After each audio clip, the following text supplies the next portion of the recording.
은혜를 나누겠습니다. 최상훈이라고 하는 선교사님, 목사님인데 기도는 사라지지 않는다. 기도는 사라지지 않는다라는 책에 나온 이야기 에피소드 하나입니다. 뭐냐면 이분이 이제 신학생이다 보니까 이제 군목으로 군대를 가려고 하지 않겠습니까? 근데 군목 시험에서 그만 떨어진 거예요. 하나님 앞에서 기도했습니다. 제발 군종병이라도 군대를 가게 해달라고. 그런데 덜컥 병가가 나왔는데 어디로 가게 되었느냐? 공병대로 가게 되었다라고 합니다. 공병대가 뭐 하는 것인지 혹시 아세요? 한마디로 군대에서 삽질해야 되고 건설같이 짓고 한마디로 그런 일을 해야 되는 겁니다. 그러다 보니까 생전 신학생이 삽질을 많이 해봤겠습니까? 하도 그런 일들을, 고된 일들을, 노동을 많이 하다 보니까 허리를 다쳤다는 거예요. MRI까지 찍었는데 하나님 앞에서 원망하는 말이 절로 나온다는 겁니다. 아니 이렇게 기도도 안 들어주실 거면 왜 하필 나를 이런 곳에 또 보내줘서 이렇게 고생을 시키시나? 그러면서 하나님을 군대 생활 내내 원망하고 나와도 내 군대 생활은 도대체 나한테 무슨 유익이 있을까? 그런 생각이 들었다라고 합니다. 그리고 8년이 지나서 1999년도에 이분이 아프리카 케냐 지방에 이제 선교사로 가게 됐던 거예요. 근데 선교사에 딱 도착하면 제일 이제 먼저 언어학교에 들어가게 됩니다. 그리고 언어학교에서 일정 기간 딱 훈련을 마친 후에 마사이라고 하는 원주민 지역으로 이제 선교를 떠났다고 합니다. 근데 이 마사이라고 하는 원주민들은 이 케냐 남서부에 있는 지역에 있는데 거기에는 집들이 다 어떤 집이냐면 함박집 아세요? 함박집이네. 함석집. 제가 정신이 오락가락하네요. 함석집 아시죠? 예, 빗소리도 나면은 톡톡톡톡 소리도 들리잖아요. 그런 곳이 다 집들이, 그리고 거기는 뭐 비만 오겠습니까? 땡볕을 쓰면 그 아래에 서 있기만 해도 햇볕을 잘 가려주지 않고 덥잖아요. 그 안에 있으면 땀이 막 났다라고 합니다. 그러면서 어떤 마음이 들었느냐? 야, 여기에도 콘크리트로 된 건물 하나, 교회를 특별히 그렇게 좀 짓고 싶다라는 생각이 들었다고 합니다. 그런데 가만히 한번 생각해 보세요. 마을 사람들한테 다 물어봐도 아무도 콘크리트 건물을 어떻게 짓는지 아는 사람이 없다는 거예요. 근데 알고 보니까 누가 콘크리트에 대해서 그나마 알아요? 공병대를 나온 자기라는 거예요. 그래서 이제 시멘트를 사려고, 그 건축하려면 도구를 사려고 딱 시장에 가보니까 왜 이렇게 반가운지, 내가 군대 시절에 봤던 그 도구들이 거기에 다 있었다라는 거예요. 그러면서 야, 하나님은 다 계획이 있으시구나. 그거를 8년이 지나서야 깨달았다는 겁니다. 마치 8년 만에 잃어버린 퍼즐 조각들이 딱 맞춰지는데, 야, 하나님의 큰 그림을 느끼는 순간 전율을 느낄 수밖에 없었다라고 책에 그렇게 소개가 됩니다. 우리도 그렇잖아요.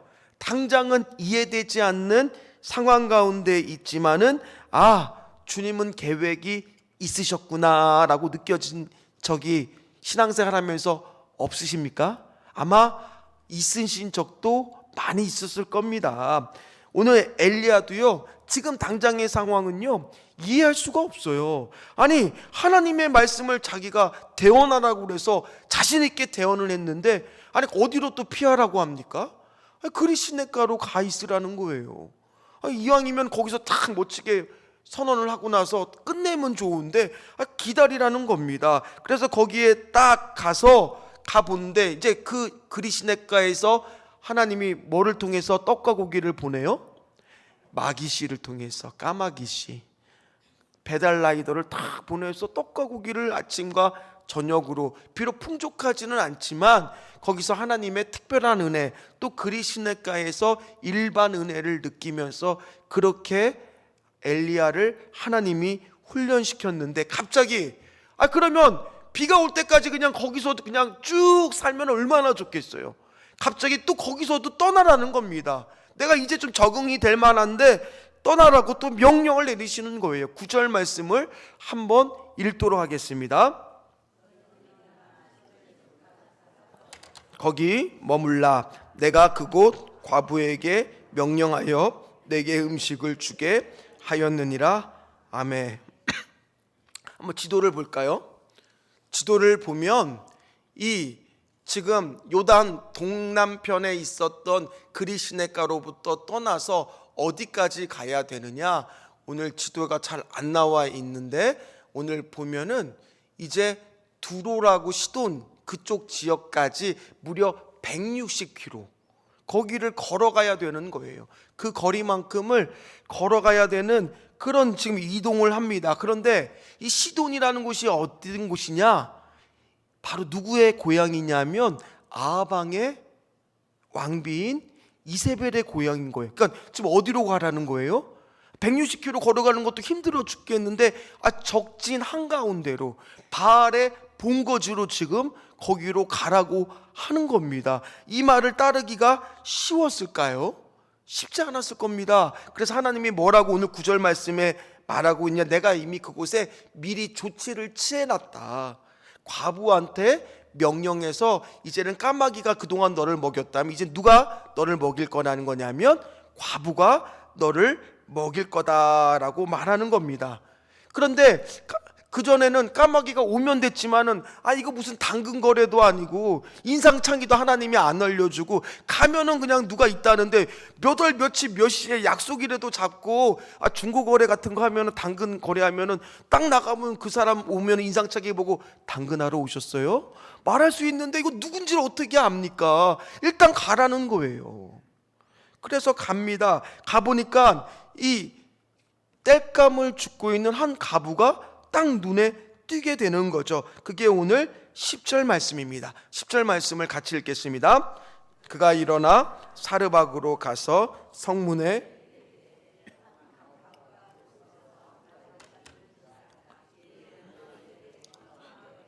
그릇에 물을 조금 가져다가 내가 마시게 하라. 근데 오늘 성문에 이를 때에라는 말이 있을 겁니다. 성문에 이를 때에, 이거 이를 때에 보면은 히브리어 단어가 이게 와우 힌네라고 하는 단어인데 이게 보라, 바로 그때라는 뜻이에요. 즉 하나님의 뭔가 큰 역사가 앞으로 시작됐던 그 순간, 하나님의 섭리가 보이는 그 순간, 그 시간 그때를 지금 이제 말하고 있다는 거예요. 그런데 지금 엘리야와 이 과부의 입장에서 그거를 알았을까요? 아직은 모르죠. 깨닫지 못하죠. 앞에 그 목사님이 하나님의 계획이 있다는 것을 8년이나 지나서야 깨닫는 것처럼 엘리야도 우리도 지금 당장 하나님이 어떻게 가운데 지금 섭리가 있다는 것을, 하나님의 시간이 있다는 것을 지금 당장 모를 때가 얼마나 많은지 몰라요. 그런데 어쨌든 간에 중요한 것은 엘리야가 그곳으로 갔다는 거예요. 오늘 우리도 마찬가지입니다. 우리가 하나님의 계획을 다 알아요. 하나님의 큰 그림이 다 보여요. 그러나 우리가 알지 못하는 바 아브라함이 믿음으로 가나안 땅을 가는 것처럼 그 가기 시작했을 때, 그때가 바로 뭐라는 거예요? 와우 힌네, 보라, 하나님의 시간이 드디어 나에게 오는 시간이라는 거예요. 오늘 우리도 마찬가지입니다. 우리가 그냥 이 시간에 나온 것 같지만은 이 시간이 와우 힌네, 하나님의 시간이 누군가에게 될지 누가 알겠습니까? 오늘 여기 계신 분들 중에서도 하나님의 알람이 울리고 하나님의 시간이 울리는 그런 축복의 오늘 기도의 시간이 되시기를 주의 이름으로 축원합니다. 근데 이 두 사람의 만남은요, 서로 몰랐잖아요. 되게 당황스러웠을 것 같아요. 한번 상상해 보세요. 아브라함은 과부인데 약간 마음이 좀 찜찜했잖아요. 과부는 당시에 약자인데 그래도 하나님이 나를 먹일 거면 좀 넉넉한 과부, 좀 괜찮은 집으로 보낼 줄 알았는데 딱 보니까 옷도 남루한데 뭐를 줍고 있어요? 땔감을 줍고 있으니 직접 나와서 땔감을 줄 정도니 집안이 얼마나 힘들게 살까. 거기서 좀 당황스러울지도 몰라요. 그리고 이 과부의 입장에서도 하나님이 분명히 어떤 사람을 보내주겠다라고는 했는데 이왕이면은 내가 그래도 먹을 것이 좀 있을 때 보내주시지. 지금은 어떨 때예요? 이제 이거 하나 땔감해 갖고 마지막 먹을 거 먹고 나면은 죽으려고 마음 먹었던 그때잖아요. 그 순간이잖아요. 이왕이면 내가 좀 넉넉하고, 우리로 따지면 하나님, 내가 좀 하나님의 말씀을 와우인내 보려면 시간도 좀 있어야죠. 돈도 좀 있어야죠. 건강도 있어야죠.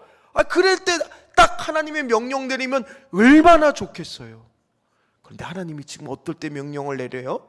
이 과부의 입장에서 보면 아무것도 없을 때예요. 아무것도. 정말 마지막 그 절대절명의 순간, 이제 이거 먹고 내가 딱 죽으려고 할 때, 과부의 입장에서는 선지자가 와도 이제는 대접할 게 없어요. 그리고 선지자가 왔으면 그냥 한두 번만 식사 대접하고 가기를 바랬죠. 그런데 지금 말하는 걸로 봤을 때는 뒤에 우리 스토리 다 알잖아요. 계속 우리 집에 뭐 하겠다는 거예요? 있겠다는 거잖아요. 그러니 얼마나 당황스러운 황당한 만남이 되겠습니까? 과부한테 처음에 엘리야가 물을 달라고 할 때도 그래도 그 말은 이 과부가 참았습니다. 물을 당시에 기회도 줬습니다. 가져가려고 했습니다. 그런데 뒤이어서 갑자기 뭘 달라고 합니까?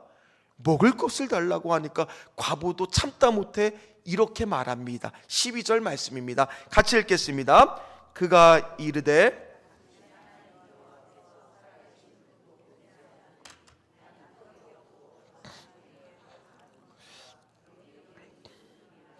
내가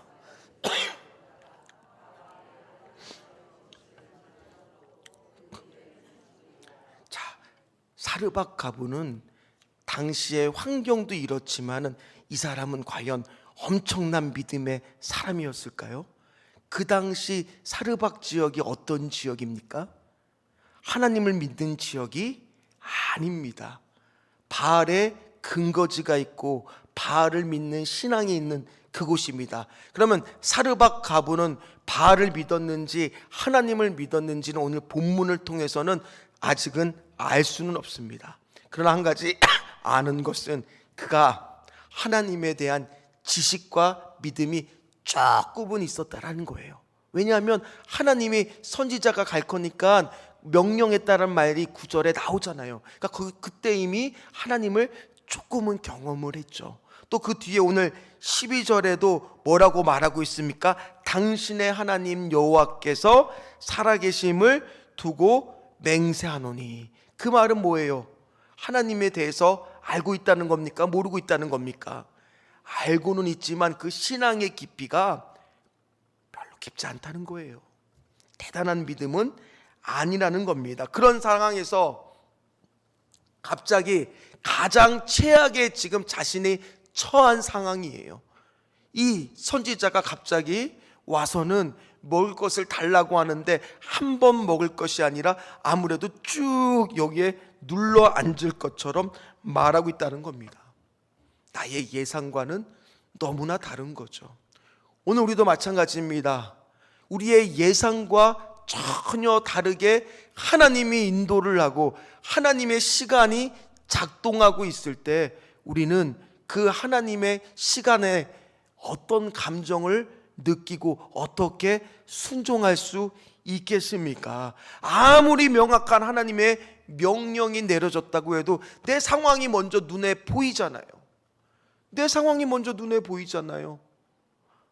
아마 올해 마치고 나서 어떤 분은 또 사명을 감당하라고 계속 드리는 분도 있을 것이고, 어떤 분은 갑자기 사명을 맡으라고 하는 분들도 있을지도 모릅니다. 어떤 분들은 갑자기 사명을 내려놓으라고 하는 분도 있을지도 모릅니다. 그러면 어떤 사람에게는 그런 마음이 들지 않겠습니까? 지금 내 상황이 이 사명을 감당하기에는 지금 도저히 허락되지 않는 상황입니다. 아니 하나님, 나는 좀 더 이 사명을 감당할 수 있는데 왜 내려놓으라고 하십니까? 이런 마음들이 우리 안에 있을 수 있잖아요.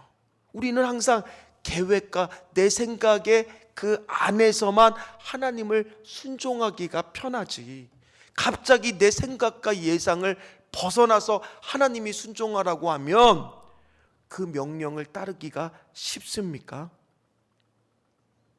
내 계획, 나는 안전하게 하나님을 믿고 싶은데 그때부터가 바로 뭐냐 하면 갑자기 내 계획을 벗어나는데 하나님이 따라오고 하나님이 명령했을 때 순종하라고 하면 그때부터가 바로 뭐라는 거예요? 하나님과의 진정한 믿음의 싸움의 시작이라는 거예요. 그때가 바로 와우 힘내 하나님의 시간표가 작동할 때라는 거예요. 100% 다 순종할 수 있는 상황에서 순종하는 것은 순종일까요? 누구나 다 할 수 있는 거잖아요. 그러나 하지 못하는 그 상황 가운데 순종했을 때 그게 바로 뭐라고 말하는 겁니까? 믿음이라고 말하는 거죠. 오늘 과부의 이런 한탄을 들은 엘리야는 재차 과부한테 요구하기 시작합니다. 13절 말씀입니다. 같이 읽겠습니다. 아니 엘리야를 주고 나면 우리 먹을 것도 없는데 지금 나는 내 아들과 나를 위하여 이 마지막 먹을 것을 먹고 이제 죽을지도 모르는 그런 순간인데, 아니 이것이 전혀 납득이 되지 않고 이해가 되지 않고 계산적이지 않고 왜 하필 납니까 주님? 왜 내가 그래야만 합니까? 그런데 뒤이어서 엘리야가 이런 약속을 해줍니다. 14절 말씀입니다. 같이 읽겠습니다. 이스라엘이 하나님 여호와의 말씀이 나 여호와가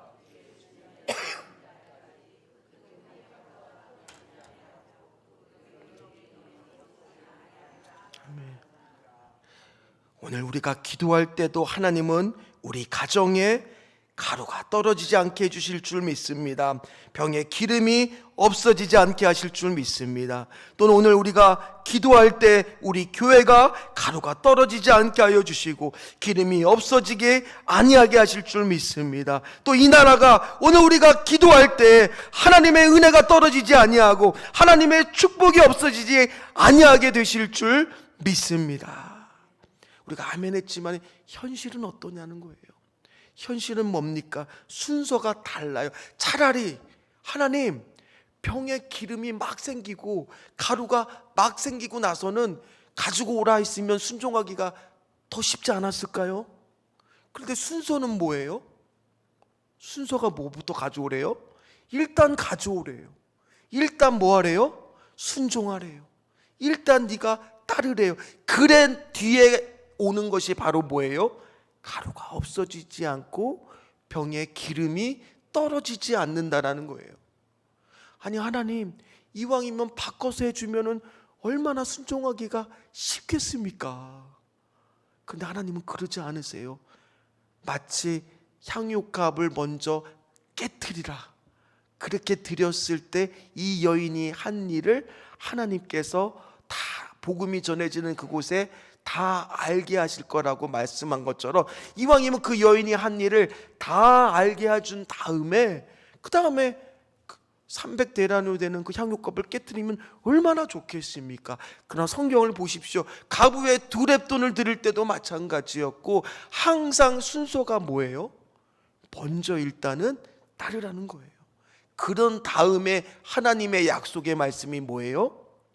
병에 기름이 없어지지 않고 가루가 떨어지지 않게 하신다는 거예요.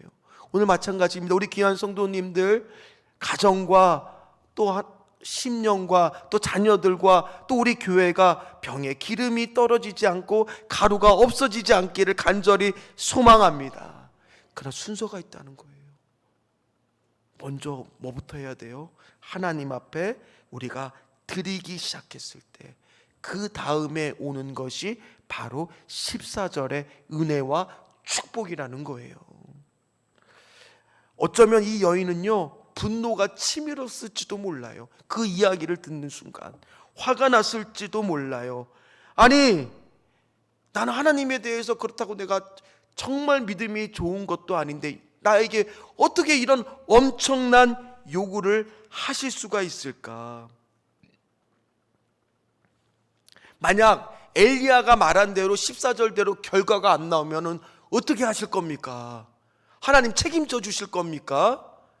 근데 그 여인은 그런 갈등이 순간 일었을지도 몰라요. 아니면 우리도 그렇잖아요. 이게 정말 하나님이 순종해야 되는데 내 계획과는 전혀 다를 때 우리 안에 갈등 없습니까? 이거 해야만 될까? 내가 따라야 될까? 안 따르면 안 될까? 그런 마음 들 때 없으셨어요? 다들 뭐 믿음이 좋으셔갖고 그런 일은 절대 없으셔서 그런 일 우리도 있을 때가 있잖아요. 그런데 오늘 그런 과감한 요구를 하는데 과연 엘리야는 이 14절의 말을 책임질 수 있을까요? 이렇게 함부로 하나님의 말을 말할 수가 있었을까요? 근데 왜 그렇게 말할 수가 있었을까요?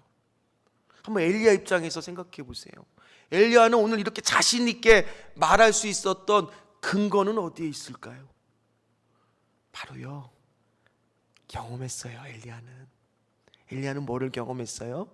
그리시네가에서 하나님이 공급하시는구나, 하나님은 살아계시는구나, 하나님은 오늘 사명에 있는 나를 필요에 따라서 누군가를 통해서 채워주시는구나, 가루가 떨어지지 않게 하시는구나, 병에 기름이 부어주게 하시는구나, 내 확신을 더 벗어나 다른 누군가에게도 확신을 줄 수 있는 믿음까지 지금 성장했다는 거예요.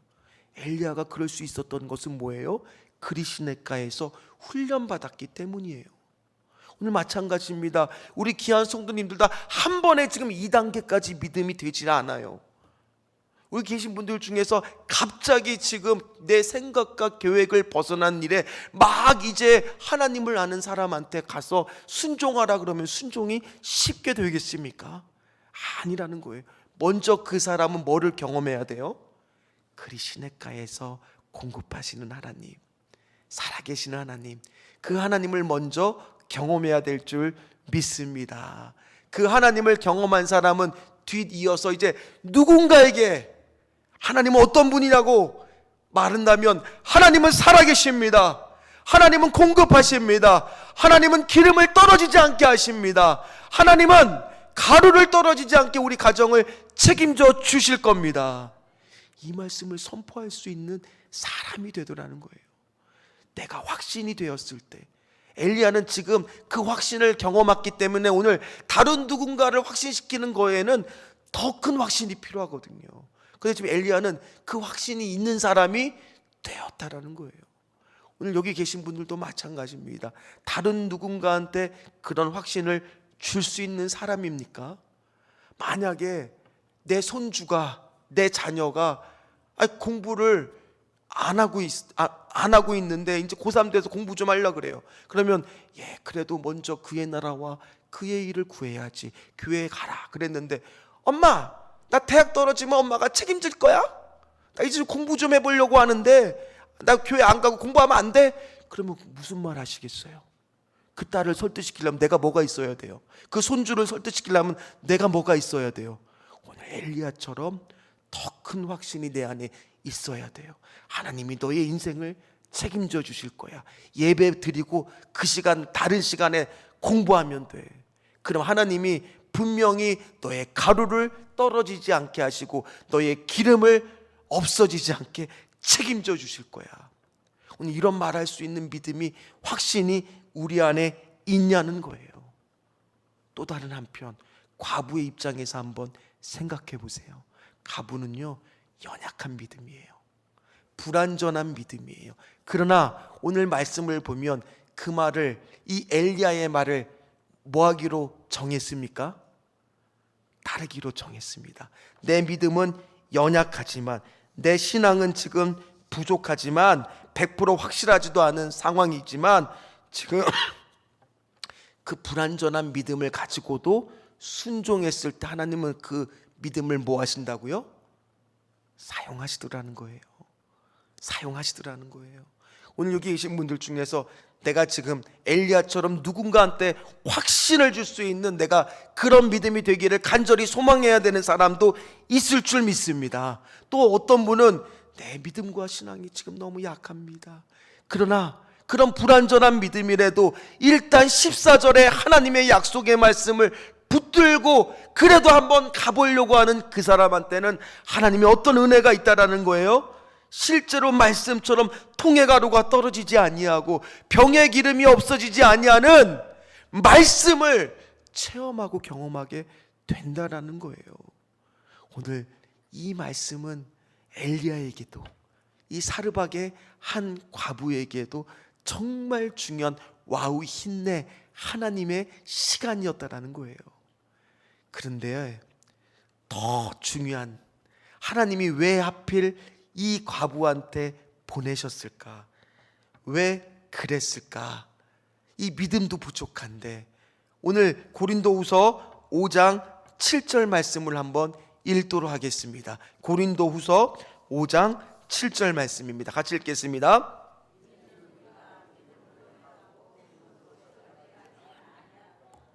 자, 오늘 말씀해 보니까 믿음이 뭐래요?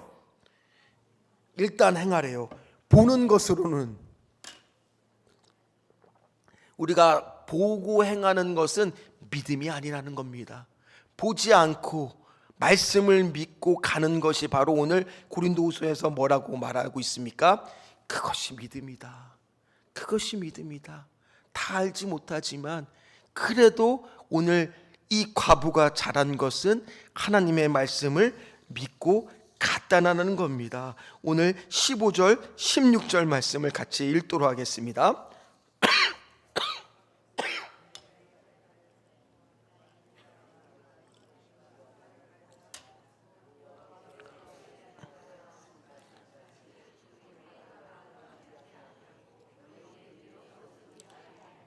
할렐루야. 16절 말씀을 보세요.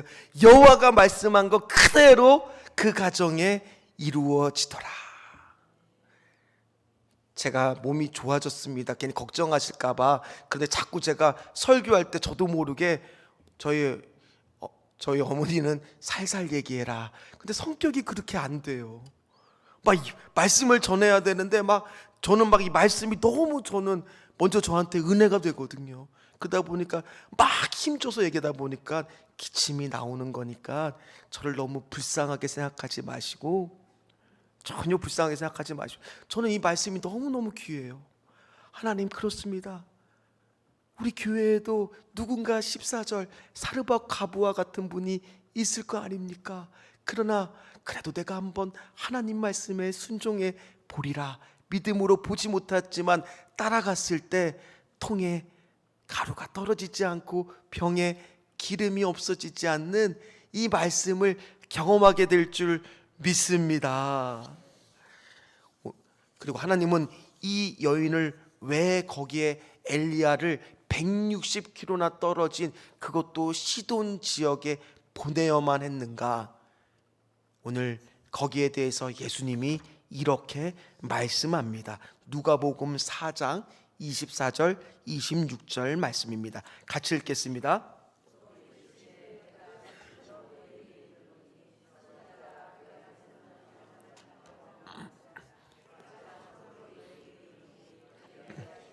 하늘이 이스라엘에도 많은 과부가 있었으되 엘리야가 그중 한 사람에게도 보냄을 받지 않고 오직 시돈 땅에 있는 사레답의 한 과부에게만 엘리야가 보내준 거예요. 오늘 마찬가지입니다. 그 하나의 말씀에 순종하는 그 사람한테 하나님은 사람들을 보내준다는 거예요. 그리고 왜 하필 이 여인한테 갔는지 더 중요한 이유가 다음 주에 있습니다. 다음 주에 오셔야 그 말씀의 비밀을, 이 말씀보다 더 깊이 들어가는 하나님의 말씀의 이유를 알 수가 있습니다. 어쨌든 간에 오늘 이 사르밧의 이 과부는 오늘 하나님에 대해서 조금 알고 경험했지만 그 얕은 믿음으로 어쨌든 간에 순종했을 때 하나님이 14절의 말씀이 실제로 16절처럼 이루어지는 것을 체험하고 경험하게 됩니다. 그의 믿음이 조금 더 자라게 되죠. 마찬가지로 더 큰 확신으로 누군가를 설득해야 되고, 이제는 더 나가서 이제 한 여인만 설득하는 것이 아니라 850대 1의 싸움을 해야 되고 전 이스라엘을 지금 설득해야 되는 엘리야에게는 더 큰 확신의 믿음이 계속 필요한 거예요. 그러다 보니까 하나님이 지금 그리 시내가에서 훈련시키고 이제는 160km 떨어진 그곳에서 또 믿음의 훈련을 시키면 이제 벌써 엘리야도 선지자로서의 모습이 점점 갖추게 된 거예요. 더 큰 확신으로. 사랑하는 우리 귀한 성도님들도 마찬가지입니다. 주님에 대한 어떤 분에게는 사르밧의 과부의 믿음이 필요할 것이고요, 여기에 어떤 분에게는 지금 확신, 더 큰 확신으로 누군가를 지금 설득해야 되는 그분도 필요할지 모릅니다. 그럼 그건 어디서부터 오느냐? 하나님의 말씀이 실제로 내 삶 속에서 이루어지고 있는가? 그것을 경험하셔서 오늘 우리 귀한 성도님들의 기도 제목 안에도 하나님의 은혜를 주셔서 병에 기름이 떨어지지 않고 가루가 떨어지지 않는 은혜와 응답이 있으시기를 주의 이름으로 축원합니다. 주의 이름으로 축원합니다. 주의 이름으로 축원합니다.